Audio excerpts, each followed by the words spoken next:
يطول الظلام ديننا لن يضام نحن جيل همام نحن فينا عمر لا لا لا لن يطول الظلام ديننا لن يضام نحن جيل همام. أعوذ بالله من الشيطان الرجيم. بسم الله الرحمن الرحيم. الحمد لله رب العالمين الرحمن الرحيم مالك يوم الدين إياك نعبد وإياك نستعين اهدنا الصراط المستقيم صراط الذين أنعمت عليهم غير المغضوب عليهم ولا الضالين.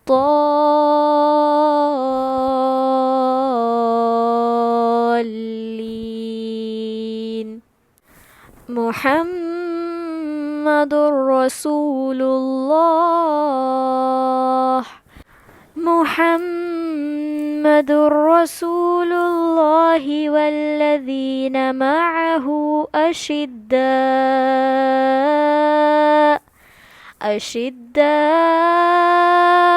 على الكفار رحماء بينهم تراهم ركعا سجدا يبتغون فضلا من الله ورضوانا سيماهم في وجوههم من أثر السجود ذلك مثلهم في التوراة ومثلهم في الإنجيل كزرع أخرج شطأه فآزره فاستغلظ فاستوى على سوقه يعجب الزراع ليغيظ بهم الكفار.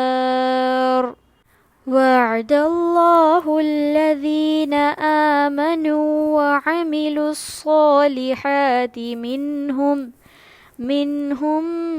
مغفرة وأجرا عظيما.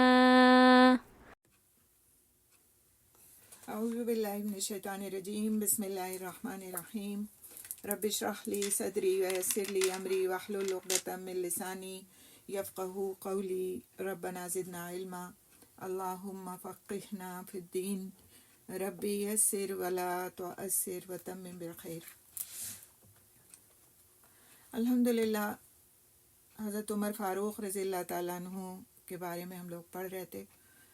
ہم نے سب سے پہلے پڑھا کہ اسلام لانے سے پہلے ان کی زندگی کس انداز پر تھی، پھر انہوں نے اسلام قبول کیا اور کس طرح رسول اکرم صلی اللہ علیہ وسلم کے جانثار صحابہ کرام میں شامل ہو گئے، کس طرح انہوں نے مدینہ منورہ کی طرف ہجرت فرمائی اور پھر مدینہ منورہ کی آپ صلی اللہ علیہ وسلم کی 10 سالہ رفاقت میں کس طرح انہوں نے ہر غزوے میں حصہ لیا اور آپ صلی اللہ علیہ وسلم کی مصاحبت اختیار کی، کس طرح علم حاصل کیا اور اپنے دین میں پختگی پیدا کی.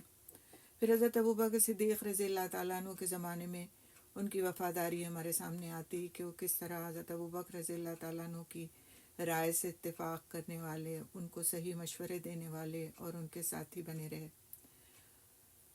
اور ہم نے یہ بھی دیکھا کہ حضرت ابوبکر رضی اللہ تعالیٰ عنہ نے اپنے مرض الموت میں اپنے انتقال سے کچھ پہلے مشورے کے ساتھ مسلمانوں کی مجلس شورا کے ساتھ ان کا انتخاب خلیفہ دوم کے طور پر کیا.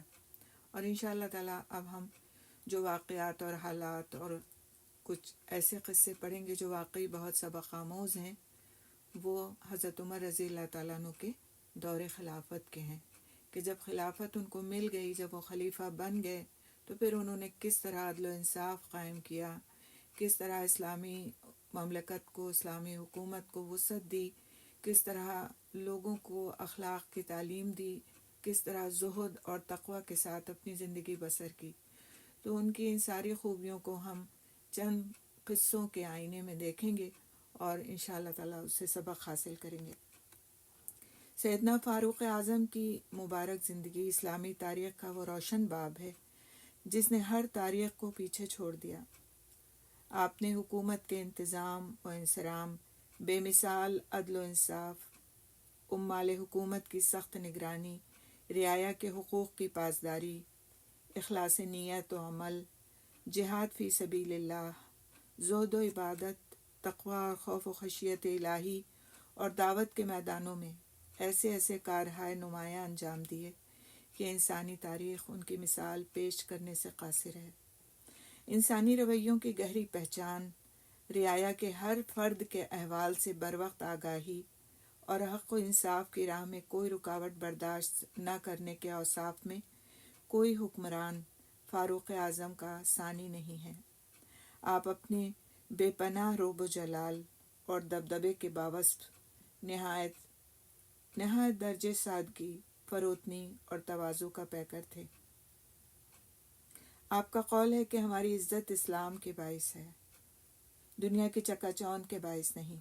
سیدنا عمر فاروق کے بعد آنے والے حکمرانوں میں سے جس نے بھی کامیاب حکمران بننے کی خواہش کی، اسے فاروق اعظم کے قائم کردہ ان زرین اصولوں کو مشعل راہ بنانا پڑا، جنہوں نے اس عہد کے مسلمانوں کی تقدیر بدل کر رکھ دی تھی۔ تو سیدنا فاروق اعظم رضی اللہ تعالیٰ عنہ کے عہد زرین میں اسلامی ریاست کی حدود مشرق میں دریائے جیحون اور سندھ تک، مغرب میں افریقیہ اور صحرائے اعظم تک، شمال میں ایشیائے کوچک اور سرزمین آرمینیہ تک، اور جنوب میں نوبیا یعنی سوڈان تک وسیع ہو گئیں۔ یوں تاریخ عالم میں پہلی دفعہ ایک ایسی زبردست عالمی قوت وجود میں آئی جس میں طرح طرح کے رنگ و نسل، ادیان، اقوام اور جداگانہ عادات کے مختلف قسم کے لوگ پائے جاتے تھے۔ سب لوگ اسلام کے عادلانہ بلکہ کریمانہ نظام سے پوری طرح مطمئن تھے۔ اس دین حنیف نے مختلف عقائد، عادات اور طرح طرح کے ادیان کی موجودگی کے باوجود اپنی ریاست کے تمام باشندوں کے جملہ حقوق بلا امتیاز محفوظ کر دیے تھے۔ تو یہ جو خوبیاں ہیں، یہ کسی حکومت اور ریاست کی انتہائی امتیازی خوبیاں ہیں جو عمر فاروق رضی اللہ تعالیٰ عنہ کے دور خلافت میں ہم کو نظر آتی ہیں۔ سیدنا عمر فاروق رضی اللہ تعالیٰ عنہ امیر المومنین بننے کے چند روز بعد ممبر پر جلوہ افروز ہوئے اور اپنی خلافت کی حکمت عملی بیان کی، یعنی کہ وہ خلافت جو اب ہوگی، جس کے وہ خلیفہ ہیں، اس میں وہ کن کن کاموں کو بروئے کار لائیں گے، کن کن باتوں کو کریں گے، وہ حکمت عملی بیان کی۔ اس کی کچھ چند بنیادی باتیں یہاں پر ہم دیکھیں گے انشاءاللہ۔ انہوں نے حمد و ثنا کے بعد سرور کائنات حضرت محمد صلی اللہ علیہ وسلم اور سیدنا ابو بکر صدیق رضی اللہ تعالیٰ عنہ کے ساتھ اپنے خصوصی تعلقات کا ذکر کیا اور کہا کہ یہ دونوں عظیم المرتبت حضرات اپنی وفات تک مجھ سے راضی رہے۔ سامعین کرام، مجھے تمہارا خلیفہ بنایا گیا ہے، جان لو کہ میری شدت اور سختی میں نرمی آ چکی ہے۔ ہاں، ظالم اور زیادتی کرنے والے پر میں ضرور سختی کروں گا۔ اگر میں نے کسی کو کسی پر ظلم و زیادتی کرتے ہوئے پایا تو اسے اپنے ظلم اور زیادتی کا حساب دینا ہوگا۔ جان لو، یہاں جس کی لاٹھی اس کی بھینس کا قانون نہیں چلے گا، بلکہ میں ناتوان کو طاقتور سے اس کا حق لے کر دوں گا انشاءاللہ۔ جان لو کہ میں پاک دامن اور ناتواں افراد کے سامنے خود کو سرنگوں کر دوں گا، یعنی اپنا سر ان کے آگے جھکا دوں گا۔ لوگوں، اگر تم مجھ میں کوئی کمی یا کوتاہی دیکھو تو میرا مواخذہ کر سکتے ہو، یعنی اگر مجھ میں کمی کوتاہی دیکھو تو تم مجھ سے پوچھ گچھ کر سکتے ہو۔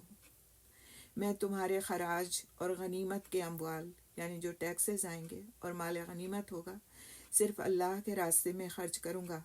تم اس بات کا خیال رکھنا کہ میرے ہاتھوں ایک درہم بھی غلط جگہ خرچ نہ ہونے پائے۔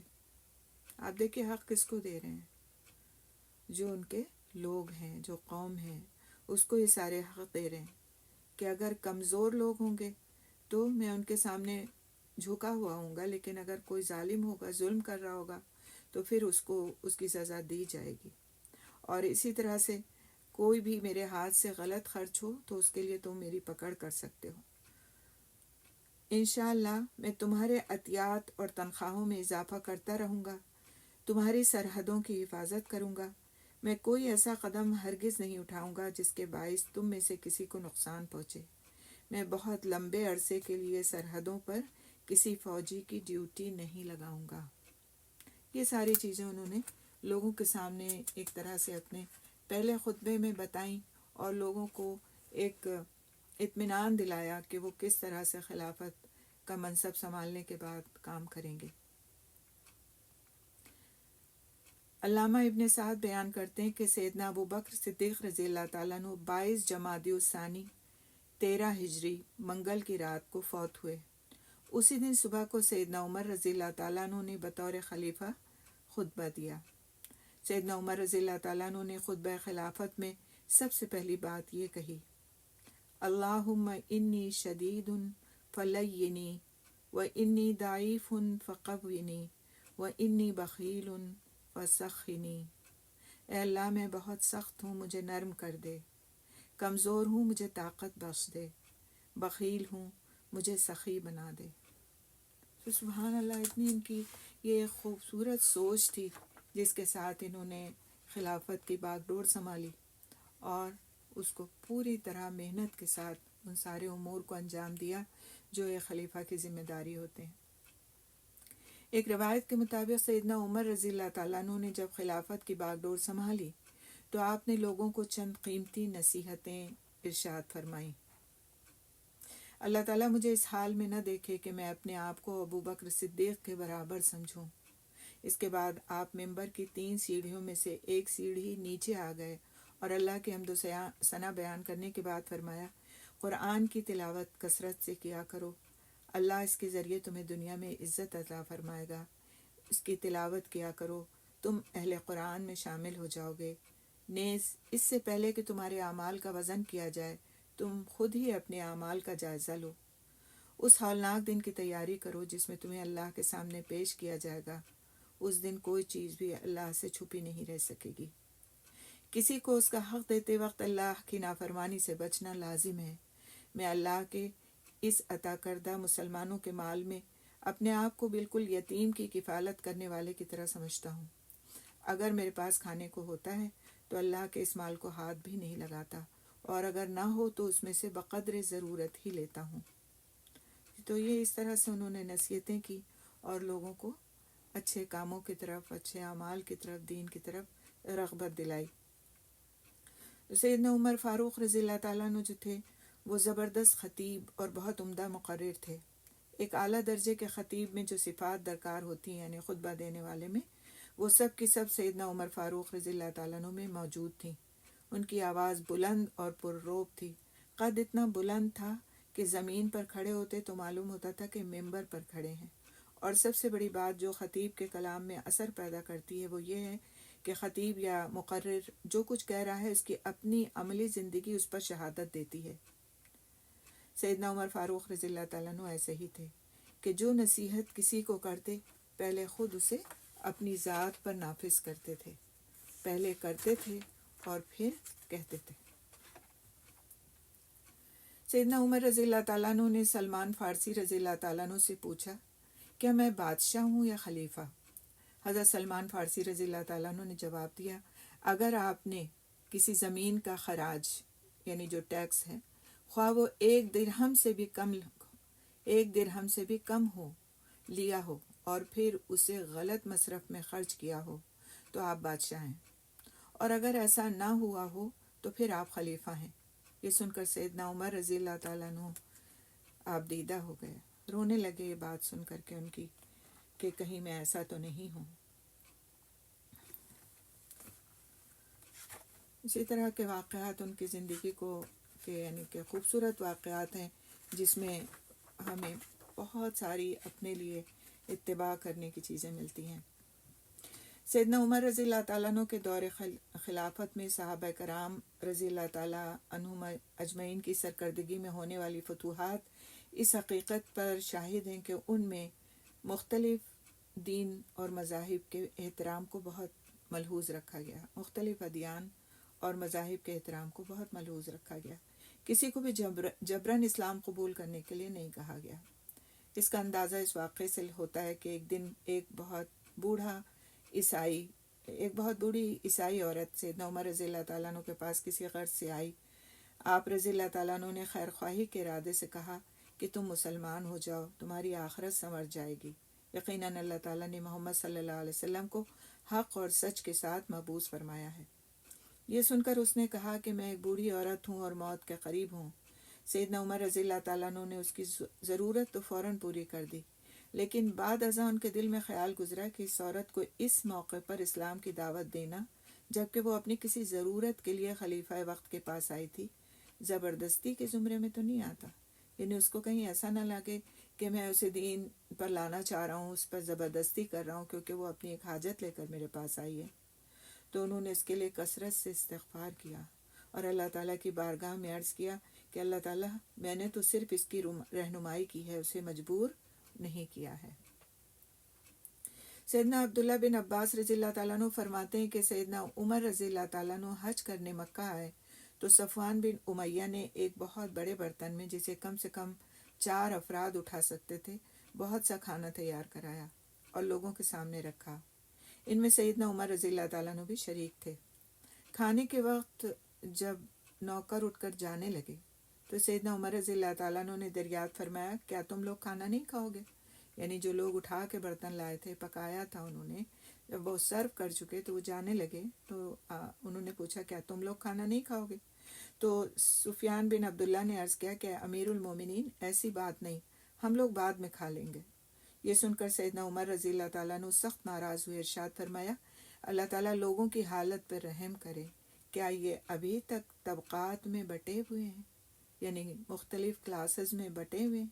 پھر نوکروں کو حکم دیا کہ بیٹھ جاؤ اور کھانا کھاؤ، چنانچہ ان سب نے کھانا کھایا، ایک ساتھ ان کو کھانا کھلایا۔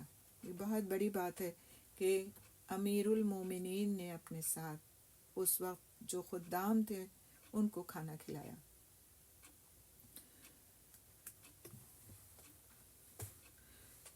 بہت سے فوجی افسران اور حکومتی اہلکار، ایک مرتبہ یہاں سے ہم دیکھتے ہیں انشاءاللہ تعالیٰ اس کو شروع سے، اپنے دور خلافت میں جب سیدنا عمر فاروق رضی اللہ تعالیٰ عنہ فتح بیت المقدس کے موقع پر وہاں تشریف لے گئے تو اس علاقے کے سرداروں کو پہلے ہی اطلاع دی جا چکی تھی کہ جابیہ، ایک جگہ کا نام ہے، جابیہ میں آ کر ان سے ملیں۔ اطلاع کے مطابق یزید بن سفیان اور خالد بن ولید وغیرہ نے یہیں استقبال کیا۔ شام میں رہ کر ان افسروں میں عرب کی سادگی باقی نہیں رہی تھی، یعنی مملکت پھیل رہی تھی، لوگوں میں وہاں کی اقدار کا اثر پڑ رہا تھا اور پیسہ بھی بہت آ گیا تھا۔ تو کیا ہوا کہ ان افسروں میں عرب کی سادگی باقی نہیں رہی تھی، چنانچہ سیدنا عمر رضی اللہ تعالیٰ عنہ کے سامنے جب یہ لوگ آئے تو اس طرح سے آئے کہ ان کے بدن پر حریر و دیبا کی چکنی اور پرتکلف قبائیں تھیں، یعنی بہت ہی ریشمی اور خوبصورت قبائیں پہنے ہوئے تھے، اور زرق برق پوشاک اور ظاہری شان و شوکت سے ایسا لگتا نہیں تھا کہ یہ عرب ہیں، بلکہ لگتا تھا غیر عرب ہیں۔ سیدنا عمر رضی اللہ تعالیٰ عنہ کو اپنے لوگوں کی شان و شوکت ناگوار گزری، گھوڑے سے اتر پڑے اور سنگریزے اٹھا کر ان کی طرف پھینکنے لگے کہ اس قدر جلد تم نے عجمی عادتیں اختیار کر لی ہیں۔ اور پھر انہوں نے عبرت کے لہجے میں ان آیات کی تلاوت فرمائی، کم ترکوا من جنات وعیون وزروع ومقام کریم ونعمت کانوا فیہا فاکہین کذالک وأورثناہا قوما آخرین فما بکت علیہم السماء والارض وما کانوا منظرین۔ سورہ دخان کی آیت نمبر 25 سے 29 تک۔ ترجمہ ہے، کتنے ہی باغ، چشمے، کھیت اور شاندار محل تھے، جنہیں وہ چھوڑ گئے، کتنے ہی عیش کے سامان جن میں وہ مزے کر رہے تھے دھرے کے دھرے رہ گئے۔ یہ ہوا ان کا انجام، اور ہم نے دوسروں کو ان چیزوں کا وارث بنا دیا۔ پھر نہ آسمان ان پر رویا، نہ زمین، اور نہ ہی وہ ذرا سی مہلت دیے گئے۔ تو انہوں نے عبرت دلانے کے لیے ان افسروں کو یہ اشعار پڑھے کہ جو وہاں کی جہاں رہ رہے تھے وہ شام میں اس کی شان و شوکت سے متاثر ہو گئے تھے۔ سیدنا عمر رضی اللہ تعالیٰ عنہ انتہائی معمولی لباس پہنے ہوئے اور انتہائی معمولی ساز و سامان کے ساتھ وہاں تشریف لائے تھے بیت المقدس میں حاضری کے لیے۔ اس کو دیکھ کر مسلمانوں کو بڑی شرم ستانے لگی کہ عیسائی لوگ اپنے دل میں امت اسلام کے سربراہ کے بارے میں کیا کہیں گے۔ چنانچہ لوگوں نے ایک ترکی گھوڑا اور قیمتی پوشاک حاضر کی۔ سیدنا عمر رضی اللہ تعالیٰ عنہ نے فرمایا، نحن قوم اعزنا اللہ بالاسلام فلا نطلب بغیر اللہ بدیلا۔ اللہ نے ہم کو جو عزت دی ہے وہ ہمیں اسلام کی وجہ سے ملی ہے، اور ہمیں اللہ کے سوا کسی دوسرے ذریعے سے عزت طلب نہیں کرنا چاہیے۔ غیر سیدنا عمر رضی اللہ تعالیٰ عنہ اسی شان بے نیازی سے بیت المقدس میں داخل ہوئے۔ سب سے پہلے مسجد میں گئے، محراب داؤد کے پاس پہنچ کر قرآن کریم کی ایک آیت کی تلاوت کی اور سجدہ کیا، اور پھر عیسائیوں کے گرجا گھر میں آئے اور اس کا جائزہ لیتے رہے۔ چونکہ یہاں بہت سے فوجی افسران اور حکومتی اہلکار جمع ہو گئے تھے، لہٰذا امیر المومنین نے وہاں کئی دن تک قیام کیا اور ضروری احکام جاری کیے۔ ایک دن مؤذن رسول صلی اللہ علیہ وسلم سیدنا بلال رضی اللہ تعالیٰ عنہ نے آ کر شکایت کی کہ امیر المومنین، ہمارے افسر پرندوں کا گوشت اور عمدہ آٹے کی روٹیاں کھاتے ہیں، لیکن عام مسلمانوں کو اس سے کمتر معیار کا کھانا بھی بمشکل میسر ہوتا ہے۔ سیدنا عمر رضی اللہ تعالیٰ عنہ نے سوالیہ نگاہوں سے ان افسروں کی طرف دیکھا۔ انہوں نے عرض کیا کہ امیر المومنین، اس ملک میں تمام چیزیں سستی ہیں، جتنی قیمت پر حجاز میں روٹی اور کھجور ملتی ہے، یہاں اسی قیمت پر پرندوں کا گوشت اور عمدہ آٹا مل جاتا ہے۔ سیدنا عمر رضی اللہ تعالیٰ عنہ افسروں کو مجبور نہیں کر سکے، لیکن حکم دیا کہ مال غنیمت اور تنخواہ کے علاوہ ہر سپاہی کے لیے کھانے کی مقدار اور نوعیت کا بھی تعین کر دیا جائے۔ یعنی اسی طرح ان کو چھوڑ نہیں دیا کہ جو مرضی آئے کھائیں، جس طرح چاہیں پہنیں، جس طرح چاہیں رہیں، بلکہ ان کے لیے ایک طریقہ کار متعین کیا کہ اس کے تحت ان کو کھانا ہوگا اور اس کے تحت ان کو لباس پہننا ہوگا۔ جب ہم تاریخ انسانی کے حکمرانوں اور ان کی حکومتی نظاموں کا جائزہ لیتے ہیں تو ہمیں سیدنا عمر رضی اللہ تعالیٰ عنہ کا کوئی ثانی نظر نہیں آتا۔ انہوں نے بڑے بڑے دیوان لکھے اور مملکت اسلامیہ میں بسنے والے تمام افراد کی انتہائی باریک بینی سے مردم شماری کروائی۔ اب آپ دیکھیں کہ حکومت پھیلی کہاں سے کہاں تک ہے۔ یعنی کہا جاتا ہے کہ سورج غروب نہیں ہوتا تھا، اسلامی حکومت اتنی دور دور تک پھیلی ہوئی تھی کہ ایک جگہ سورج غروب ہوتا تھا تو دوسری جگہ طلوع ہو رہا ہوتا تھا۔ اتنی واسٹ حکومت تھی۔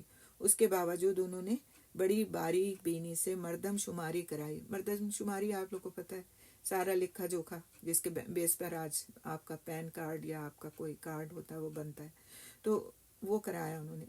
ان کا نظام عصر حاضر میں کی جانے والی مردم شماری سے بھی بہتر تھا۔ وہ ہر مرد، عورت اور بچے کے نام اور جگہ سے واقف تھے۔ مسلمانوں کے بیت المال میں ان کے حصے بھی انہیں معلوم تھے، اور آپ نے دینی خدمات اور جہاد میں آگے اور پیچھے ہونے کے لحاظ سے ہر مجاہد کا مقام واضح کیا۔ چنانچہ غزوہ بدر میں شریک ہونے والے دوسرے مجاہدین سے مقدم تھے، یعنی ان کو مقدم رکھا گیا جو غزوہ بدر میں شریک ہوئے تھے۔ صلح حدیبیہ میں شرکت کرنے والوں کا مرتبہ ان بدری صحابہ کے بعد تھا، اور مرتدین کے خلاف لڑی جانے والی جنگوں میں حصہ لینے والوں کا مقام ان دونوں کے بعد تھا۔ یعنی اسٹیپ بائی اسٹیپ انہوں نے ان کے مقام متعین کیے تھے، اور اسی کے اکارڈنگ وہ پھر ان کو وظیفہ دیتے تھے، تنخواہیں دیتے تھے۔ جن لوگوں نے روم و فارس کے ساتھ مارکوں میں لڑائی لڑی تھی، ان کو اور میدان بدر میں لڑنے والے صحابہ کی اولاد کو ایک ہی مرتبہ میں رکھا گیا۔ ان کے بعد پیش آنے والے تقدیم اور تقسیم کے تمام حقوق کو اسی فارمولے پر قیاس کر لیجئے۔ سیدنا عمر رضی اللہ تعالیٰ عنہ کا ایک کارنامہ یہ بھی ہے کہ انہوں نے اسلامی افواج میں 10 افراد کے بنیادی یونٹ بنائے، پھر ان یونٹوں کو ملا کر آرمی کے بڑے اور چھوٹے گروپ تشکیل دیے۔ تو اس طرح سے انہوں نے ایک نظام قائم کیا، اور یہ کوئی آسان نظام نہیں تھا۔ کوئی بھی چیز اگر پہلے سے موجود ہو تو اس پہ ورک آؤٹ کرنا آسان ہو جاتا ہے، لیکن اگر کسی چیز کا کوئی وجود ہی نہ ہو اور اس کو بالکل آپ اسکریچ سے شروع کریں تو بہت مشکل کام ہے۔ اور اس وقت پہ جب کہ پڑھنے لکھنے والوں کی تعداد بھی اس درجے میں نہیں تھی، لیکن انہوں نے بڑی ہمت سے اس کام کو کیا، اور اس بنیاد پر انہوں نے انصاف کے ساتھ لوگوں کے وظیفے مقرر کیے، کون پہلے ہے کون بعد میں ہے، کس کو زیادہ ملنا چاہیے، کس کو اس سے کم، کس کو اس سے کم، اس طرح سے پورا انہوں نے ایک نظام قائم کیا۔ اور اسی طرح پھر انہوں نے فوج میں بھی 10-10 لوگوں کے یونٹس بنا کر اور پھر پورا لشکر تشکیل دیا۔ اس نظام کے علاوہ ہم دیکھتے ہیں کہ حضرت عمر فاروق رضی اللہ تعالیٰ عنہ نے کئی چیزوں میں بہت دانشمندانہ پالیسیز اختیار کی۔ سیدنا عمر رضی اللہ تعالیٰ عنہ نے بہت سے جو کبار صحابہ تھے، یعنی رسول اکرم صلی اللہ علیہ وسلم کے بہت قریبی صحابہ تھے، ان کو اپنے پاس مدینے میں روک رکھا تھا، یعنی ان کو دور دراز نہیں بھیجا تھا۔ بعض صحابہ کو انہوں نے لشکروں کی قیادت اور مختلف علاقوں کی گورنری سونپ رکھی تھی، لیکن دیگر صحابہ کرام پر مدینے ہی میں رہنے کی پابندی اس لیے عائد فرمائی تھی تاکہ ضرورت کے وقت ان سے مشورہ حاصل کیا جا سکے اور پیش آمدہ مسائل میں ان کی رائے کا احترام کرتے ہوئے اس پر عمل کیا جا سکے۔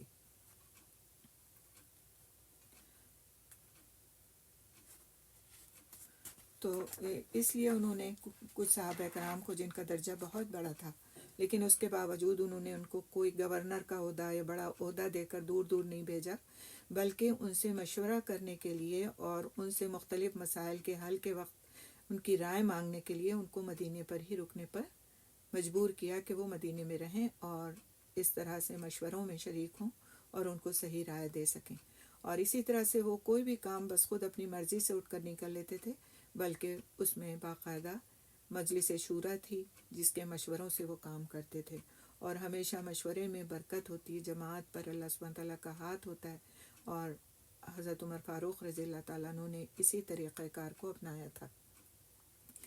سیدنا ابو بکر رضی اللہ تعالیٰ عنہ کے بعد جب سیدنا عمر رضی اللہ تعالیٰ عنہ خلیفۃ المسلمین مقرر ہوئے تو کچھ مدت تک انہوں نے بیت المال سے کچھ بھی نہیں لیا، یہاں تک کہ فاقوں کی نوبت آ گئی۔ وہ خلافت کے معاملات اور امت کی خدمت میں اس قدر مصروف ہو گئے کہ اپنی گزر بسر کے لیے جو ذاتی تجارت کرتے تھے اس کی ان کو مہلت ہی نہیں ملتی تھی۔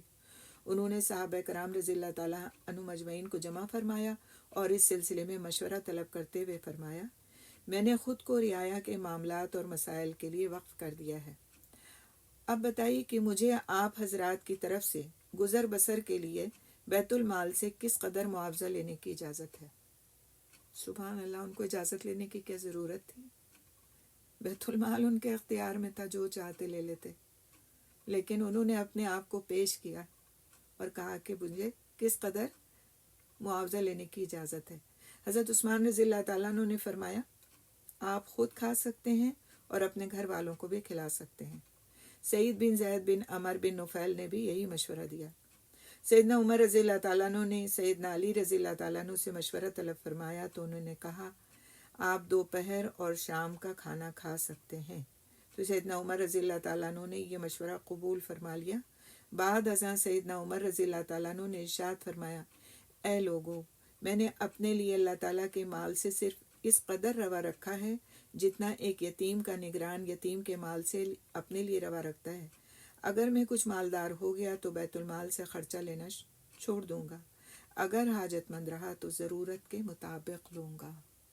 اور اس واقعے میں بہت بڑا سبق ہے کہ کس طرح وہ انصاف کے ساتھ اپنے لیے بھی صرف اتنا لینا پسند فرماتے تھے جتنے کی ان کو ضرورت تھی اور جتنے میں ان کا بس گزارا ہو سکتا تھا، ورنہ وہ خود اگر کماتے تو بہت کچھ کما سکتے تھے، لیکن ان کا تو سارا وقت اپنی حکومت، اپنی رعایا کی خدمت میں صرف ہوتا تھا۔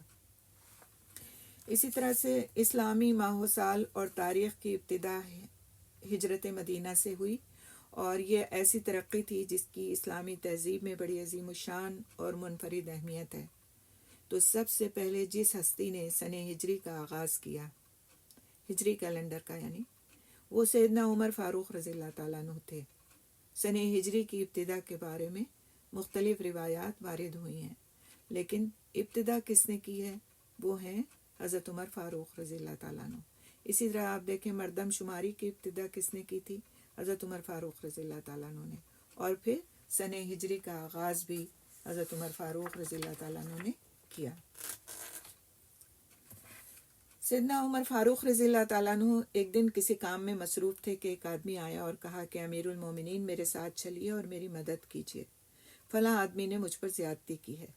سیدنا عمر رضی اللہ تعالیٰ عنہ اس وقت امور مملکت میں سے کسی انتہائی اہم کام میں مصروف تھے۔ آپ نے اسے ڈانٹتے ہوئے فرمایا کہ جب عمر تمہارے لیے وقت نکالتا ہے تو اس وقت تم آتے نہیں ہو، اور جب میں دوسرے کاموں میں مصروف ہوتا ہوں تو آ جاتے ہو۔ وہ آدمی اپنے آپ کو ملامت کرتا ہوا واپس چلا گیا۔ تھوڑی دیر بعد سیدنا عمر رضی اللہ تعالیٰ عنہ کو احساس ہوا کہ میں نے اس کی داد رسی میں، یعنی اس کی بات کو سننے میں اور اس کی مدد کرنے میں کوتاہی کی ہے۔ یہ خیال آتے ہی انہوں نے حکم دیا کہ اس آدمی کو واپس لایا جائے۔ جب وہ واپس آیا تو آپ نے اپنا درہ، یعنی وہ جو کوڑا، اس کو سمجھ لیا کوڑا، اس کی طرف پھینک دیا اور فرمایا میں نے تمہاری بروقت داد رسی نہ کر کے تم پر زیادتی کی ہے، تم مجھ سے زیادتی کا بدلہ لے سکتے ہو، یعنی تم مجھے کوڑے مار سکتے ہو۔ کیوں؟ کیونکہ میں اس بات کا اہل تھا کہ تمہاری داد رسی کرتا، تم میرے پاس شکایت لے کر کے آئے اور میں نے تمہاری مدد نہیں کی۔ وہ آدمی بولا نہیں امیر المومنین، میں آپ کو اللہ تعالیٰ اور آپ کی رضا کے لیے معاف کرتا ہوں۔ سیدنا عمر رضی اللہ تعالیٰ نے فرمایا اس طرح نہ کہو، یا تو صرف اللہ کی رضا کے لیے معاف کرو اور ثواب کے امیدوار ہو جاؤ، یا مجھ سے بدلہ لے لو۔ وہ یہ بات سمجھ گیا اور کہنے لگا کہ امیر المومنین، میں صرف اللہ تعالیٰ کی رضا کے لیے معاف کرتا ہوں۔ اس وقت آپ کے ساتھ کچھ لوگ تھے، جب یہ واقعہ ہوا اس وقت آپ کے ساتھ کچھ لوگ تھے، ان میں احنف بن قیس رضی اللہ تعالیٰ عنہ بھی تھے، وہ اس قصے کے راوی اور عینی شاہد ہیں۔ فرماتے ہیں پھر سیدنا عمر رضی اللہ تعالیٰ عنہ نے نفل نماز پڑھنا شروع کی، 2 رکعتیں ادا کیں تو اپنے آپ سے مخاطب ہو کر کہنے لگے ابن خطاب، تو کتنا گرا پڑا آدمی تھا، اللہ تعالیٰ نے تجھے بلندی عطا کی، تو گمراہ تھا، اللہ تعالیٰ نے تجھے ہدایت بخشی، تو ذلیل تھا، اللہ تعالیٰ نے تجھے عزت عطا فرمائی، تجھے لوگوں کا حاکم بنا دیا، تیرے پاس ایک آدمی ظلم کے انسداد میں مدد کا طلبگار ہوا، تو نے اس کی دادرسی کے بجائے اس کو ڈانٹ دیا، اور کل جب تو اپنے رب کے حضور پیش ہوگا تو کیا جواب دے گا؟ سیدنا عمر رضی اللہ تعالیٰ عنہ اپنے آپ کو اسی طرح ڈانٹتے رہے، ملامت کرتے رہے، میں انہیں دیکھتا رہا، حتیٰ کہ میرے دل میں خیال گزرا کہ آپ پوری کائنات میں سب سے اچھے انسان ہیں۔ تو یہ تھا اپنا محاسبہ کرنا، محاسبہ نفس۔ کوئی دیکھنے والا نہیں تھا ان کو، ایک عام سے آدمی کی انہوں نے بات نہیں سنی تھی اور وہ چلا گیا تھا، بات ختم ہو گئی تھی۔ لیکن انسان جب اپنا محاسبہ کرنا شروع کرتا ہے، اس سے بہتر کوئی محاسبہ ہو نہیں سکتا، کیونکہ اس وقت جب اپنی غلطی کا احساس ہو جاتا ہے تو وہ صحیح طور پر توبہ کرتا ہے، اور صحیح طور پر پھر وہ اس کام سے باز آ جاتا ہے جو اس نے کیا ہوتا ہے۔ سیدنا عمر رضی اللہ تعالیٰ عنہ اللہ تعالیٰ کے خوف سے فرمایا کرتے تھے لو مات جدی بطف الفراتی لخشیت ان یحاسب اللہ بہ عمرا، اگر کوئی بکری کا بچہ فرات کے کنارے مر گیا، دریا فرات کے کنارے مر گیا، تو اللہ تعالیٰ قیامت کے دن عمر سے سوال کرے گا۔ سیدنا علی رضی اللہ تعالیٰ عنہ ارشاد فرماتے ہیں کہ میں نے ایک دن عمر رضی اللہ تعالیٰ عنہ کو اونٹ کی پشت پر پالان کی لکڑی پر بیٹھے تیزی سے جاتے دیکھا۔ میں نے کہا امیر المومنین آپ کہاں جا رہے ہیں؟ کہا صدقے کا اونٹ بھاگ گیا ہے، اسے تلاش کرنے جا رہا ہوں۔ میں نے کہا آپ نے تو اپنے بعد آنے والے خلفاء کو مشکل اور مشقت میں ڈال دیا۔ سیدنا عمر رضی اللہ تعالیٰ عنہ نے فرمایا ابو الحسن مجھے ملامت نہ کیجیے، اللہ کی قسم جس نے محمد کو نبوت کے ساتھ مبعوث فرمایا، اگر فرات کے کنارے سے بکری کا کوئی بچہ گم ہو گیا تو قیامت کے دن عمر سے اس کے بارے میں بھی سوال ہوگا۔ کیوں تھا ان کو اتنا خوف کہ عمر سے اس کے بارے میں سوال ہوگا؟ کیونکہ وہ اپنے آپ کو ذمہ دار سمجھتے تھے کہ امیر المومنین ہیں تو مسلمانوں کی ہر چیز کی حفاظت کے وہ ذمہ دار ہیں، ان کے زیر تحت جتنی بھی رعایا ہے، جتنا بھی ایریا ہے، ان سب کی ہر چیز کے لیے وہ اپنے آپ کو ذمہ دار ٹھہراتے تھے. حکمران اپنے آپ کو نہیں مانتے تھے بلکہ ایک ذمہ دار کی حیثیت سے اپنے آپ کو مانتے تھے. اسی طرح ابو سلامہ فرماتے ہیں کہ ایک دن میں سیدنا عمر فاروق رضی اللہ تعالیٰ عنہ کے پاس پہنچا. کیا دیکھتا ہوں کہ وہ حرم مکی کے اندر ان عورتوں اور مردوں کو سختی سے ڈانٹ کر الگ الگ کر رہے ہیں جو ایک ہی حوض پر جمع ہو کر وضو کر رہے تھے. ایک حوض تھا جس میں پانی تھا اور عورتیں مرد ساتھ ساتھ اس میں وضو کر رہے تھے. انہوں نے ایک ذمہ دار آدمی کو آواز دی. وہ فوراً حاضر ہوا اور عرض کیا کہ میں حاضر ہوں امیر المومنین، میں حاضر ہوں. سیدنا عمر رضی اللہ تعالیٰ عنہ نے غصے سے فرمایا کہ ایسے تکلفات چھوڑو، یعنی کہ مجھے اس طرح سے ایڈریس کرنا چھوڑو. مجھے بتاؤ کیا میں نے تمہیں یہ حکم نہیں دیا تھا کہ عورتوں کے لیے الگ اور مردوں کے لیے الگ حوض بناؤ؟ یہ کہہ کر وہ واپس آئے تو سیدنا علی رضی اللہ تعالیٰ عنہ سے ملاقات ہو گئی. فرمایا علی میں تو تباہ ہو گیا. سیدنا علی رضی اللہ تعالیٰ عنہ نے عرض کی کیا ہوا، کیسی تباہی کی باتیں کر رہے ہیں؟ سیدنا عمر رضی اللہ تعالیٰ عنہ نے فرمایا میں کچھ مردوں اور عورتوں کو حدود حرم میں ڈانٹ بیٹھا ہوں. احساس دیکھیے، کیا کسی غلط بات پہ انہوں نے ڈانٹا تھا؟ ایک صحیح بات کو انہوں نے کہا تھا جس کے لیے وہ پہلے سے انتظام کر چکے تھے لیکن انتظام نہیں ہوا تھا اور لوگ ایک ہی جگہ مل کر کے وضو کر رہے تھے اور انہیں اس بات کا احساس ہوا تھا کہ ایسا نہیں ہونا چاہیے. پردے کے متعلق بہت زیادہ ان کے اندر احساس تھا کہ مرد اور عورتوں کا اس طرح اختلاط نہیں ہونا چاہیے، لیکن اس کے باوجود حدود حرم میں وہ ڈانٹ بیٹھے تھے، سختی سے بات کر بیٹھے تھے اور ان کے اندر حدود حرم کا احترام تھا. تو اس کے لیے انہوں نے کیا کہا کہ عمر ہلاک ہو گیا، کہ میں نے اپنی ہلاکت کا کام کر لیا، کہ میں نے حدود حرم میں لوگوں کو ڈانٹ کر تکلیف پہنچائی. سیدنا علی رضی اللہ تعالیٰ عنہ نے فرمایا امیر المومنین آپ ایک داعی ہیں، اگر آپ کی نیت اصلاح اور خیر خواہی کی تھی تو اللہ سبحانہ تعالیٰ آپ کو اس پر کوئی سزا نہیں دے گا، اور اگر آپ نے انہیں نیت میں کھوٹ کی وجہ سے ڈانٹا ہے تو تب آپ ظالم ہو سکتے ہیں. حسن بصری رضی اللہ تعالیٰ عنہ فرماتے ہیں کہ سیدنا عمر رضی اللہ تعالیٰ عنہ نے یہ آیت سنی والذین یؤذون المؤمنین والمؤمنات، اور جو لوگ مومن مردوں اور مومن عورتوں کو تکلیف دیتے ہیں. یہ آیت انہوں نے سنی.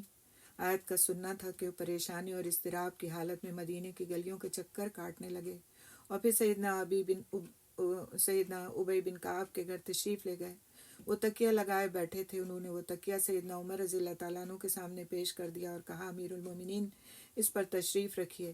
سیدنا عمر رضی اللہ تعالیٰ عنہ نے تکیے کو پیچھے ہٹا دیا اور زمین پر بیٹھ گئے. انہوں نے ابی بن کعب کو یہی آیت پڑھ کر سنائی. یہ مجھے ڈر لگ رہا ہے کہ کہیں اس آیت کا مصداق میں ہی نہ ہوں. میں نے تکلیف پہنچائی ہے، میں نے ڈانٹا ہے لوگوں کو کیونکہ میں نے مومنوں کو تکلیف پہنچائی ہے. حضرت ابی بن کعب رضی اللہ تعالیٰ عنہ نے عرض کیا ایسا نہیں ہو سکتا، آپ نے تو صرف اپنی رعایا کی خیر خواہی اور بھلائی چاہی ہے. سیدنا عمر رضی اللہ تعالیٰ عنہ نے فرمایا اگر آپ کہتے ہیں تو ٹھیک ہے، اور اللہ ہر چیز کو خوب جاننے والا ہے. تو یہ ان کے اندر خوف تھا، خشیت تھی کہ اگر ایک رتبہ مجھے ملا ہوا ہے تو مجھے اپنی رعایا کے ساتھ کیسا معاملہ کرنا ہے. اور اگر کبھی ان سے کوئی اس طرح کی بات ہو جاتی تھی کہ کسی کو ڈانٹنا پڑ گیا یا کسی کے ساتھ سختی کرنا پڑ گئی، حالانکہ ان کا مقصد اس سے اپنی ذات کو اونچا دکھانا نہیں ہوتا تھا، اسی شخص کی خیر خواہی ہوتی تھی، لیکن اس کے باوجود وہ اپنا محاسبہ فرماتے تھے اور پھر اس کے لیے بہت زیادہ توبہ اور استغفار کرتے تھے اور نوافل پڑھتے تھے.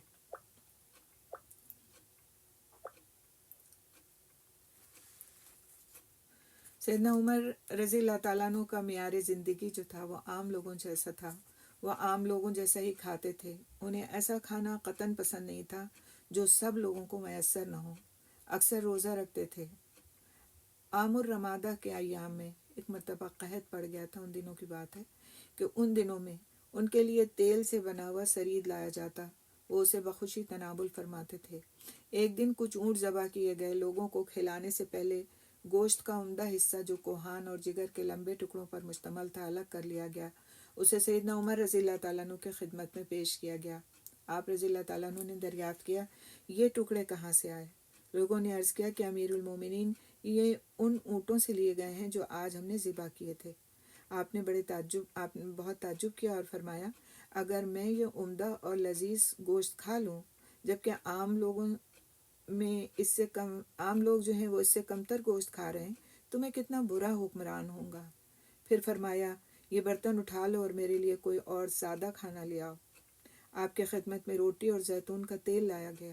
سیدنا عمر رضی اللہ تعالیٰ عنہ اپنے ہاتھ سے روٹی کا ٹکڑا تیل میں بھگو کر کھانے لگے۔ ابو شہاب بیان فرماتے ہیں کہ ایک دفعہ سیدنا عمر رضی اللہ تعالیٰ عنہ کوڑے کرکٹ کے ایک ڈھیر کے پاس سے گزرے تو وہاں رک گئے۔ ان کے ساتھ چلنے والے بڑی اذیت محسوس کرنے لگے۔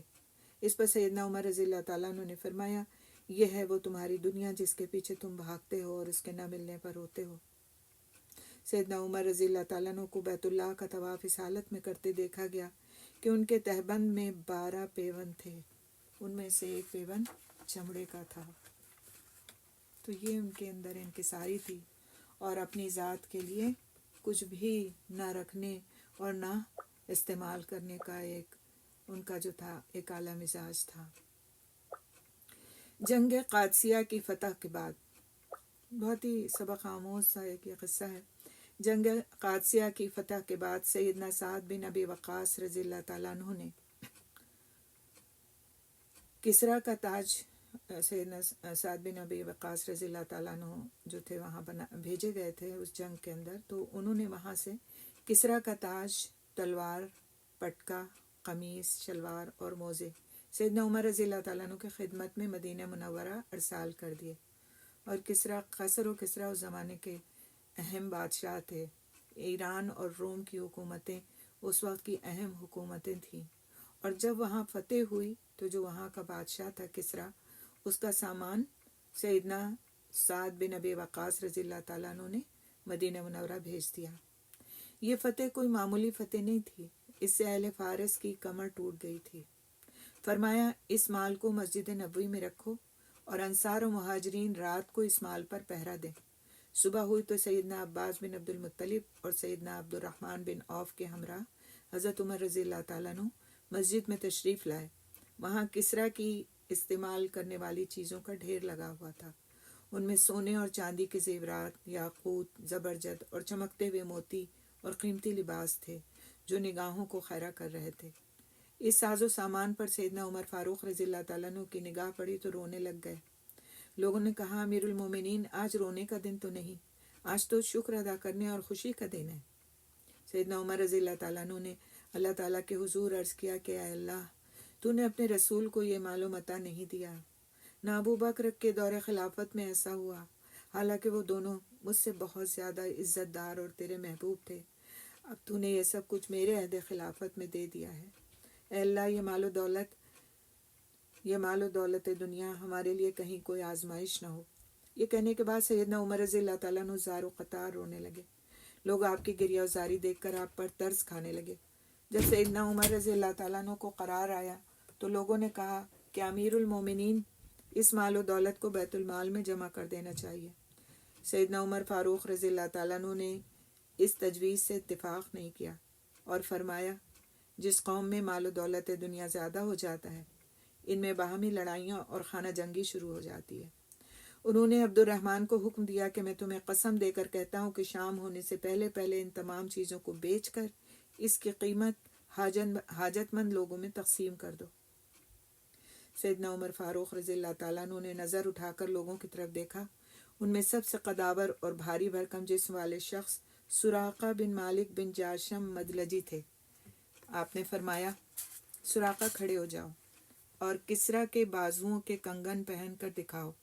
سراقہ نے وہ کنگن پہنے تو ان کے کندھوں تک جا پہنچے، یعنی اتنے کنگن اور اتنے بڑے اور چھوٹے ہر قسم کے تھے کہ وہ کندھوں تک جا پہنچے۔ تو بہت خوب بنو مدلج کے اعرابی کو دیکھو، اس نے آج کسریٰ کے کنگن اپنے بازوؤں میں پہن رکھے ہیں۔ اور وہ کیا تھے؟ ایک عام سے انسان تھے، ایک بدوی تھے، ان کو انہوں نے کسریٰ کے کنگن پہنا کر دیکھے۔ اور کیوں دیکھے اس کو ہم آگے دیکھتے ہیں۔ سراقہ فرمانے لگے سراقہ یہ دن تیرے اور تیری قوم کے لیے کس قدر عزت و شرف کا دن ہے کہ تم نے کسریٰ ایران کے کنگن پہن رکھے ہیں۔ امام شافعی رحمۃ اللہ علیہ فرماتے ہیں سیدنا عمر فاروق نے سراقہ کو یہ زیور اس لیے پہنائے تھے کیونکہ نبی کریم صلی اللہ علیہ وسلم نے ایک موقع پر سراقہ کو اس بات کی خبر دی تھی اور فرمایا تھا کہ اے سراقہ، گویا کہ میں دیکھ رہا ہوں کہ تمہارے ہاتھوں میں کسریٰ ایران کے کنگن ہیں۔ اس طرح آپ صلی اللہ علیہ وسلم کی پیشن گوئی پوری ہو گئی۔ پھر سیدنا عمر رضی اللہ تعالیٰ عنہ نے سراقہ سے کہا کہ ایک کنگن اتار دو، اور انہوں نے اتار دیے۔ تو آپ صلی اللہ علیہ وسلم کی پیشن گوئی پوری ہوئی، اور انہوں نے ایک خود پہن کے نہیں دیکھے، کسی امیر کبیر انسان کو نہیں پہنائے، بلکہ جس کے لیے پیشن گوئی تھی اس کو پہنائے اور پہنا کر دیکھے۔ جب سیدنا ابو بکر رضی اللہ تعالیٰ عنہ انتقال کر گئے تو سیدنا عمر رضی اللہ تعالیٰ عنہ کے لقب کے بارے میں غور و فکر کیا گیا۔ سیدنا ابو بکر رضی اللہ تعالیٰ عنہ کو خلیفۃ الرسول صلی اللہ علیہ وسلم کہا جاتا تھا۔ یہ بھی پہلی بار ہوا ہے تاریخ میں، ایک اہم بات ہے، اس لیے اس کو غور سے سنیں۔ ابو بکر رضی اللہ تعالیٰ عنہ کو خلیفۃ الرسول کہا جاتا تھا۔ سیدنا عمر رضی اللہ تعالیٰ عنہ کے خلیفہ منتخب ہونے کے بعد مسلمانوں نے کہا کہ آپ سیدنا عمر رضی اللہ تعالیٰ عنہ کو خلیفۃ رسول کہا جائے گا؟ یہ تو لمبا لقب ہو جائے گا، کیونکہ وہ تو ڈائریکٹ رسول صلی اللہ علیہ وسلم کے خلیفہ بنے تھے ابو بکر رضی اللہ تعالیٰ عنہ، لہٰذا انہیں خلیفۃ الرسول کہا جاتا تھا۔ لیکن اب یہ تو ایک خلیفہ کے بعد خلیفہ بنے ہیں، تو کیا ان کو خلیفۃ رسول کہا جائے گا؟ اور ہر آنے والے خلیفہ کے ساتھ یہ اور لمبا ہوتا چلا جائے گا، ہر ایک کے ساتھ ایک اور خلیفہ جڑے گا۔ لہٰذا ہم سب کو باہمی مشورے سے کوئی ایسا لقب منتخب کر لینا چاہیے جو بعد میں بھی سب خلفاء پر لاگو ہو سکے۔ بعض صحابہ کرام رضی اللہ تعالیٰ عنہ نے مشورہ دیا کہ ہم سب اہل ایمان ہیں اور سیدنا عمر رضی اللہ تعالیٰ عنہ ہمارے امیر ہیں، لہٰذا سیدنا عمر رضی اللہ تعالیٰ عنہ کا لقب امیر المومنین ہونا چاہیے، امیر المومنین ہونا چاہیے، بجائے خلیفۃ الرسول کے امیر المومنین ہونا چاہیے۔ چنانچہ یہی لقب رائج ہو گیا، اور تاریخ اسلامی میں وہ پہلے خلیفہ ہیں جنہیں یہ لقب دیا گیا۔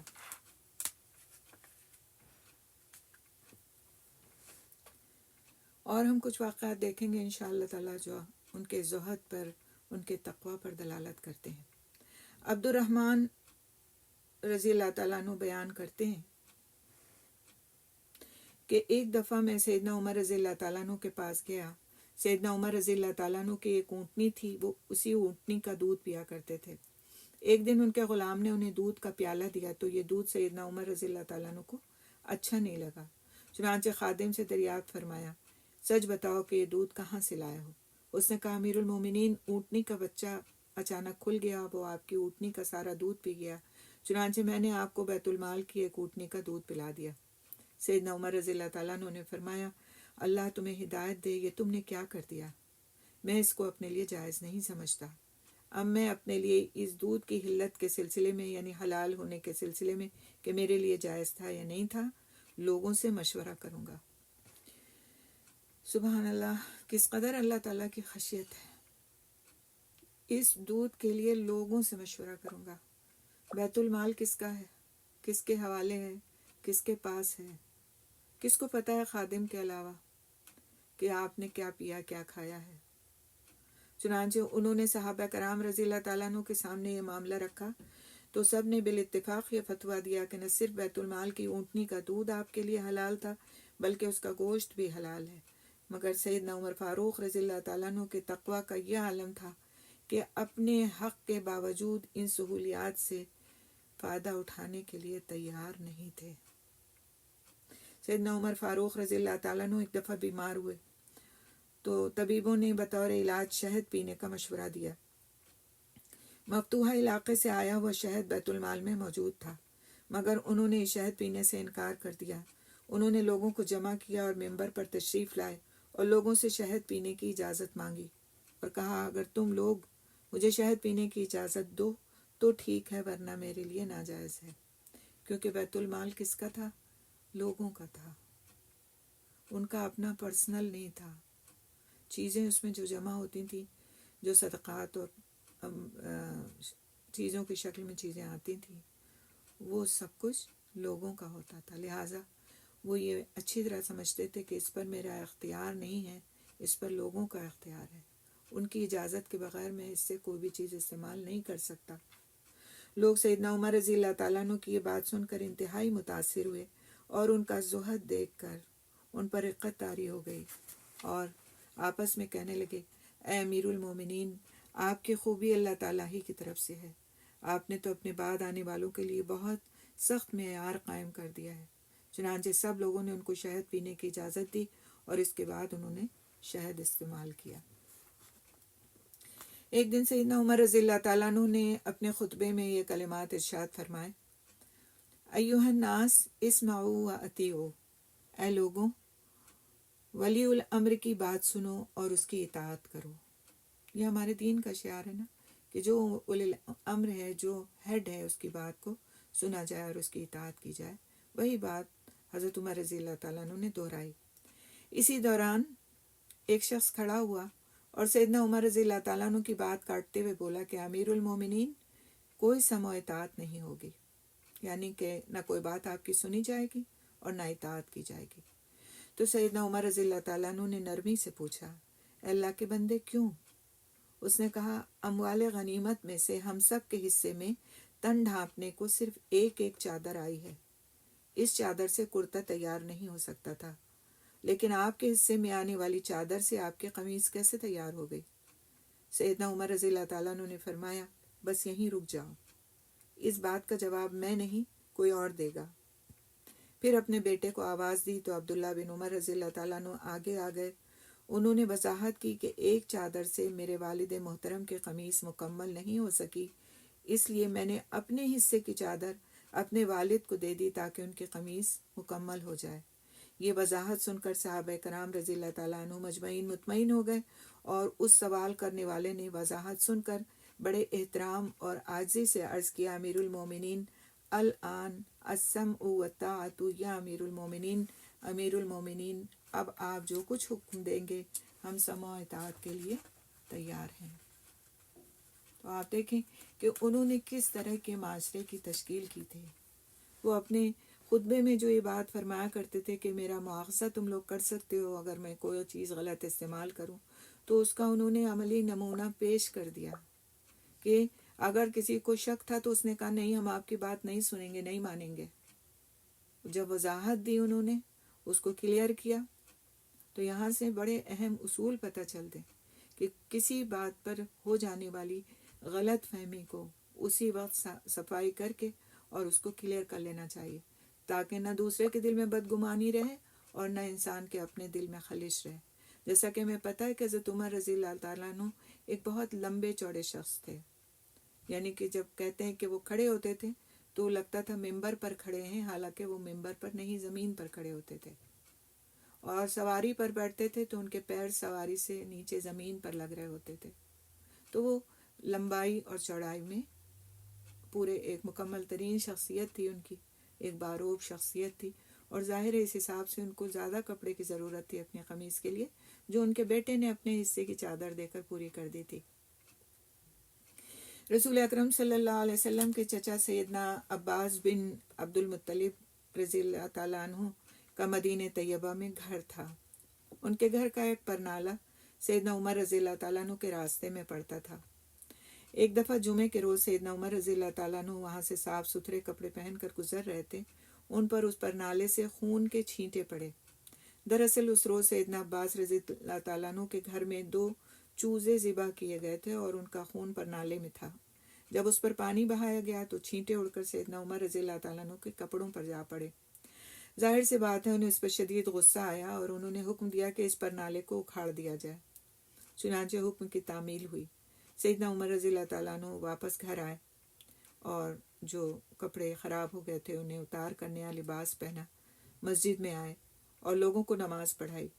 تھوڑی دیر گزری، سیدنا عباس بن عبد المطلب تشریف لائے، یعنی جن کے گھر کا وہ پرنالہ تھا، تشریف لائے اور کہا، اللہ کے قسم یہ وہی جگہ تھی جہاں خود رسول صلی اللہ علیہ وسلم نے اپنے دست مبارک سے اس پرنالے کو نصب فرمایا تھا۔ یہ سن کر سیدنا عمر رضی اللہ تعالیٰ عنہ نے فرمایا، عباس، میں آپ کو اللہ کے قسم دے کر کہتا ہوں کہ آپ میری پشت پر سوار ہو کر اسے دوبارہ اسی جگہ نصب کر دیں جہاں اللہ کے رسول نے اسے نصب فرمایا تھا۔ سیدنا عباس رضی اللہ تعالیٰ عنہ ایسا کرنے کے لیے تیار نہیں تھے۔ سیدنا عمر فاروق رضی اللہ تعالیٰ عنہ کا اصرار تھا کہ ایسا ہی ہونا چاہیے۔ آخرکار سیدنا عباس رضی اللہ تعالیٰ عنہ نے عمر رضی اللہ تعالیٰ عنہ کے اصرار کے سامنے ہتھیار ڈالتے ہوئے ایسا ہی کیا۔ تو یہ تھی ان کی محبت رسول، کہ جس چیز کو انہوں نے آپ صلی اللہ علیہ وسلم نے نصب کیا تھا اور انہوں نے ایک جائز ریزن کے تحت اس کو وہاں سے اکھاڑا تھا، لیکن اس کو دوبارہ وہاں نصب کروا دیا۔ ایک مرتبہ جمعے کے دن انہیں خطبے کے لیے گھر سے آنے میں دیر ہو گئی۔ جب تشریف لائے تو حاضرین سے تاخیر سے آنے پر معذرت کی اور فرمایا، دراصل میں اپنے ان پہنے ہوئے کپڑوں کو دھلوا رہا تھا، میرے پاس اس کے علاوہ اور کوئی لباس نہیں ہے۔ سبحان اللہ۔ امیر المومنین سیدنا عمر فاروق رضی اللہ تعالیٰ عنہ مشرق سے مغرب تک کے فرما روا تھے۔ اس قدر وسیع حکومت ہوتے ہوئے ذمہ داری کا احساس اتنا شدید تھا کہ اپنی رعایا کی حیران خبر گیری فرماتے تھے۔ سادگی اتنی تھی کہ کچی زمین ہی پر بیٹھ جایا کرتے تھے۔ ان کے نیچے ایک معمولی چادر بچھی ہوتی تھی۔ انہیں دیکھ کر یہی محسوس ہوتا تھا کہ وہ رعایا کے کوئی معمولی سے آدمی ہیں۔ ایک دفعہ ام المومنین سیدہ حفصہ رضی اللہ تعالیٰ عنہ ان کے پاس آئیں۔ انہوں نے اپنے والد گرامی کی دنیا سے بے رغبتی اور اسرت و تنگی کے نشانات دیکھے تو عرض کیا، بلا شبہ اللہ تعالیٰ نے اب بہت خیر و برکت عطا کر دی ہے، آپ پر رزق کی فراوانی فرما دی ہے، اب آپ اچھا کھانا کیوں نہیں کھاتے اور عمدہ لباس کیوں نہیں پہنتے؟ سیدنا عمر رضی اللہ تعالیٰ عنہ نے فرمایا، میں اس سلسلے میں تجھ سے بھرپور گفتگو کر سکتا ہوں۔ پھر انہوں نے نبی صلی اللہ علیہ وسلم کی زندگی کا تذکرہ فرمایا اور مسلسل ان کی زندگی کے کٹھن ایام رہ رہ کر یاد دلاتے رہے۔ سیدہ حفصہ رضی اللہ تعالیٰ عنہ سنتے سنتے رو پڑیں۔ سیدنا عمر رضی اللہ تعالیٰ عنہ نے سلسلہ کلام جاری رکھا، فرمایا، میری سوچ یہ ہے کہ مجھ سے پہلے میرے 2 ساتھی اس دنیا سے کٹھن زندگی گزار کے جا چکے ہیں، ہو سکتا ہے اس طرح میں بھی ان کی بعد از وفات عمدہ زندگی میں شامل ہو سکوں، یعنی آج اگر میں نے بھی ان کی طرح کی سخت زندگی گزاری تو پھر موت کے بعد میں ان کے ساتھ آرام دہ زندگی گزار سکوں۔ عبداللہ بن عامر بن ربیعہ فرماتے ہیں کہ میں عمر بن خطاب رضی اللہ تعالیٰ عنہ کے ساتھ حج کی غرض سے نکلا۔ ہم نے مدینے سے مکہ پھر مکہ سے مدینے واپسی کا سفر بھی اکٹھے طے کیا۔ راستے بھر میں ان کے لیے کہیں بھی خصوصی طور پر علیحدہ خیمہ نہیں لگایا گیا، نہ ہی بالوں سے بنا ہوا کوئی چھوٹا سا گھر بنایا گیا۔ وہ اپنی چادر یا چمڑے کا ایک بچھونا درخت پر ڈالتے تھے اور اسی کے سائے میں آرام فرما لیا کرتے تھے۔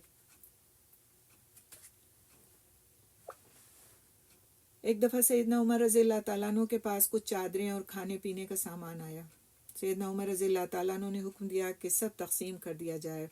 پھر فرمایا، اے اللہ تو خوب جانتا ہے کہ میں ان لوگوں کا رازق نہیں ہوں، نہ خود کو ان پر ترجیح دیتا ہوں، میں تو صرف اپنا کھانا لے کر ان سب لوگوں کے ساتھ شریک ہو جاتا ہوں، مجھے ڈر ہے کہیں تو اس کھانے کو آگ بنا کر عمر کے پیٹ میں نہ ڈال دے۔ مادان فرماتے ہیں، پھر میں نے دیکھا کہ سیدنا عمر رضی اللہ تعالیٰ عنہ نے اپنے ذاتی مال سے ایک پیالہ بنوایا، پھر وہ اس میں اپنے ذاتی مال سے بنا ہوا کھانا منگواتے اور اسے اپنے اور سب لوگوں کے سامنے کھانے کے لیے رکھ دیتے۔ امیر المومنین سیدنا عمر رضی اللہ تعالیٰ عنہ کی یہی خواہش رہتی تھی کہ وہ سب لوگوں کے ساتھ مل کر کھانا کھائیں۔ یہ بھی ایک بہت اہم طریقہ ہے، اور ان کا لوگوں کے ساتھ جو رویہ تھا اور ان کے اس طریقے نے بھی انہیں لوگوں سے بہت قریب کر دیا تھا۔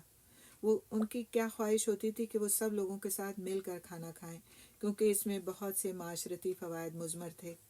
وہ قطعاً نہیں چاہتے تھے کہ بیت المال یا مسلمانوں کی کمائی سے تیار کھانا کھائیں، وہ صرف اپنے ہی خالص مال سے تیار شدہ کھانا منگواتے تھے اور سب کے ساتھ مل کر کھاتے تھے۔ سیدنا عمر فاروق رضی اللہ تعالیٰ عنہ بعض اوقات آگ جلاتے۔ تو جب میں نے یہ چیز پڑھی تھی نا تو میں لرز گئی تھی کہ سبحان اللہ، سیدنا عمر فاروق رضی اللہ تعالیٰ عنہ بعض اوقات آگ جلاتے اور خود کو اس کے قریب لے جاتے اور پھر خود کلامی کے انداز میں فرماتے، یا ابن الخطاب هل لک علی ھذا صبر، خطاب کے بیٹے کیا تو اس آگ کے جلانے پر صبر کر سکتا ہے؟ یعنی ان کے اندر دوزخ کی آگ کا اتنا خوف تھا کہ وہ آگ کے قریب اپنے آپ کو لے جا کر کے اپنے آپ سے فرماتے تھے، کیا اس آگ پر تو صبر کر سکتا ہے؟ تو پھر کیا کرنا ہے تجھ کو کہ اپنی زندگی کو تو اللہ کے احکامات کے مطابق بنا لے۔ اسی کے ساتھ ہم کچھ تھوڑے سے اقوال دیکھیں گے، حضرت عمر رضی اللہ تعالیٰ عنہ کے کچھ زرین اقوال دیکھیں گے۔ فرماتے ہیں تم صرف کسی کی نماز روزے کو دیکھ کر اسے پارسا مت سمجھو، یہ دیکھو کہ بات کرتا ہے تو سچ بولتا ہے کہ نہیں، جب اسے امین بنایا جائے تو امانت کا خیال رکھتا ہے یا نہیں، اور گناہ کو تقوی اور پرہیزگاری کی وجہ سے چھوڑتا ہے یا نہیں۔ دنیا اور آخرت کے عمل کے بارے میں سیدنا عمر فاروق رضی اللہ تعالیٰ عنہ کا فرمان ہے، تم میں سے بہتر وہ نہیں جو آخرت کے لیے عمل کرے اور دنیا کو چھوڑ دے، یا دنیا کے لیے محنت کرے اور آخرت کو بھلا دے، بلکہ تم میں سب سے اچھا وہ ہے جو دنیا سے بھی فائدہ اٹھائے اور آخرت کے لیے بھی تگ و دو کرے۔ دنیا میں ضرورت سے زیادہ دلچسپی نقصان دہ ہے، محض اس کے حصول میں کوئی حرج نہیں، یعنی کہ اس کو دنیا کو حاصل کرنے میں کوئی حرج نہیں ہے، لیکن آخرت پر دنیا کو ترجیح دینا یہ نقصان کا باعث ہے۔ ایک مرتبہ سیدنا عمر فاروق رضی اللہ تعالیٰ عنہ نے فرمایا، حقیقی متوکل وہ ہے، متوکل یعنی توکل کرنے والا، جو دانہ زمین میں ڈالتا ہے اور پھر اللہ پر بھروسہ کرتا ہے، یعنی پہلے کام کرتا ہے پھر بھروسہ کرتا ہے۔ کوئی رزق کی تلاش سے عاجز ہو کر بیٹھ جائے اور کہے اے اللہ مجھے رزق عطا فرما، یہ درست نہیں۔ اسے علم ہونا چاہیے کہ آسمان سے سونے اور چاندی کی بارش نہیں ہوتی، بلکہ اللہ تعالیٰ لوگوں کو محنت اور کوشش کے باعث ایک دوسرے کے ذریعے سے رزق عطا کرتا ہے۔ تو وہ لوگوں کو کام کرنے پر ابھارتے تھے اور یہ اس طرح سے کہتے تھے کہ توکل یہ نہیں ہے کہ بس تم ہاتھ پہ ہاتھ دھر کے بیٹھ جاؤ اور چاہو کہ تمہاری ہر ضرورت پوری ہو جائے گی۔ یہ دین کا تقاضا نہیں ہے، دین ہمیں نہیں سکھاتا۔ توکل اللہ کی ذات پر بھروسہ اور اس بات کی سمجھ ہے کہ وہی ملے گا جو اللہ چاہے گا، اور اللہ ہر چیز پر قادر ہے دینے کے لیے، لیکن کام کرنا اس کے لیے شرط ہے۔ اگر ہم صرف کتابوں کو بند کر کے بیٹھ جائیں گھر میں اور ہم سوچیں کہ علم ہمیں آ جائے گا، تو کیا وہ علم ہمیں آ سکتا ہے؟ اس کے لیے بیٹھنا پڑے گا، پڑھنا پڑے گا، محنت کرنا پڑے گی، اور تبھی وہ چیزیں ہمارے ذہن میں جمتی چلی جائیں گی اور عمل آسان ہو جائے گا انشاءاللہ۔ ایک دفعہ لوگوں نے سیدنا عمر فاروق رضی اللہ تعالیٰ عنہ کو بتایا کہ فلاں شخص سارا سال روزے رکھتا ہے، تو سیدنا عمر رضی اللہ تعالیٰ عنہ نے اسے مارا اور کہا اے دہری تیرا کوئی روزہ نہیں، اے دہری تیرا کوئی روزہ نہیں، تم فوری طور پر کھانا کھاؤ۔ آپ کا اشارہ نبی صلی اللہ علیہ وسلم کے اس ارشاد گرامی کی طرف تھا کہ جو ہمیشہ روزہ رکھے اس کا کوئی روزہ نہیں۔ یہ بات کیا ہے کہ جو ہمیشہ روزہ رکھے اس کا کوئی روزہ نہیں؟ اس لیے کہ پھر وہ تو اسی لائف اسٹائل کا عادی ہو گیا نا کہ اس کو کھانے ہی نہیں ہے۔ روزہ جب ہم رکھتے ہیں، رمضان کا روزہ صرف 1 مہینے کے لیے، اور پھر یہ بیچ کے جو روزے ہوتے ہیں، تو اس میں ایک طرح سے وہ عادت ہماری نہیں بنتی، بلکہ کچھ عرصے کے لیے وہ عادت بنتی ہے، کچھ عرصے کے لیے اس سیلف کنٹرول کو ہمیں کرنا ہوتا ہے۔ لیکن اگر وہ لائف اسٹائل ہی بن جائے، جیسے اگر آپ سوچیں کہ دن ہی دن رہے رات ہوئے نا، اور انسان صرف جاگتا ہی رہے، تو جاگنا اس کے لیے پرابلم نہیں ہوگا، لیکن سونے سے اٹھ کر کے جاگنا ایک محنت طلب کام ہے۔ تہجد کی فضیلت کیوں ہے کہ بندہ سو جاتا ہے، پھر سو کے اٹھ کے پھر نماز پڑھتا ہے، اس لیے اس نماز کی فضیلت ہے۔ تو ایک لائف اسٹائل کو ایک ہی طرح کے سرکل میں چلتے جانا اس کی دین کے اندر اہمیت نہیں ہے، اس طرح سے کہ ہمیں اس واقعے سے اس بات کا ثبوت ملتا ہے۔ اسی طرح آپ رضی اللہ تعالیٰ عنہ جب کسی ایسے نوجوان کو دیکھتے تھے جو سر اور کمر جھکا کر چل رہا ہوتا تھا، تو اسے زوردار آواز سے کہتے تھے برخوردار اپنا سر اوپر اٹھاؤ، جتنا خشوع و خضوع دل کے اندر ہو اس سے کچھ کم ہی چہرے پر ظاہر ہونا چاہیے۔ دلی خشوع سے زیادہ ظاہر کرنے والا نفاق کا مظاہرہ کرتا ہے، یعنی اپنے آپ کو ظاہر بہت کچھ کرنا اور اندر بہت کچھ کم ہونا، یہ چیز نفاق کا باعث ہے۔ سیدنا عمر فاروق رضی اللہ تعالیٰ عنہ کو وہ عبادت گزار نوجوان بہت پسند تھا، اس کو خاص طور سے سنیں، وہ عبادت گزار نوجوان بہت پسند تھا جس کے کپڑے صاف ستھرے ہوں اور وہ عمدہ خوشبو استعمال کرتا ہو۔ ان کا نقطہ نظر یہ تھا کہ مسلمان بچوں کی بہترین تربیت اس طرح ہو سکتی ہے کہ انہیں تیر اندازی، تیراکی اور گھوڑ سواری کی تعلیم دی جائے۔ وہ فرمایا کرتے تھے امت اسلام تمہاری عظمت اسی وقت تک ہے جب تک تم گھوڑوں کی پیٹھوں پر رہو۔ ظاہر اس وقت کی وہی سواری تھی۔ سیدنا عمر فاروق رضی اللہ تعالیٰ عنہ اسلام کو قوی اور غالب دیکھنا چاہتے تھے، اسی لیے نوجوانوں کی تربیت اس انداز میں کرتے کہ ان کی شخصیت میں اسلام کا وقار نمایاں نظر آئے۔ چنانچہ خود کو مریل لوگوں کی طرح گردن جھکا کر خشوع و خضوع کا اظہار کرنے والوں کو وہ مارا کرتے تھے۔ آپ نے ایک مرتبہ ایک شخص کو دیکھا جو خود کو درویش اور مریل ظاہر کر رہا تھا اور یہ تاثر دے رہا تھا کہ خوف الہی سے اس کی کمر جھک گئی ہے اور قدم کمزور پڑ گئے۔ سیدنا فاروق رضی اللہ تعالیٰ عنہ نے اسے درے سے ضرب لگائی اور کہا، اللہ تجھ کو برباد کرے، ہمارے دین کو بدنام اور رسوا نہ کر۔ ہمارا دین ہم کو نہیں سکھاتا یہ سب چیزیں کہ تو جو ہے اپنے آپ کا کو یہ ظاہر کرے کہ دین پہ چلنے کی وجہ سے تو اس طرح سے کمزور ہو گیا ہے۔ تو یہیں پر ہم رکتے ہیں، انشاءاللہ تعالیٰ اس کے آگے کچھ اور واقعات بھی ہم پڑھیں گے اپنی نیکسٹ کلاس میں۔ تو یہاں تک جو کچھ آپ نے پڑھا اس میں سے اگر کوئی سوال ہے تو آپ اسے انشاءاللہ کر لیجیے گا۔ سبحان اللہ بحمدہ، سبحانک اللہم وبحمدک، نشہد ان لا الہ الا انت، نستغفرک نستغفرک نستغفرک نتوب الیک۔ السلام علیکم ورحمۃ اللہ وبرکاتہ۔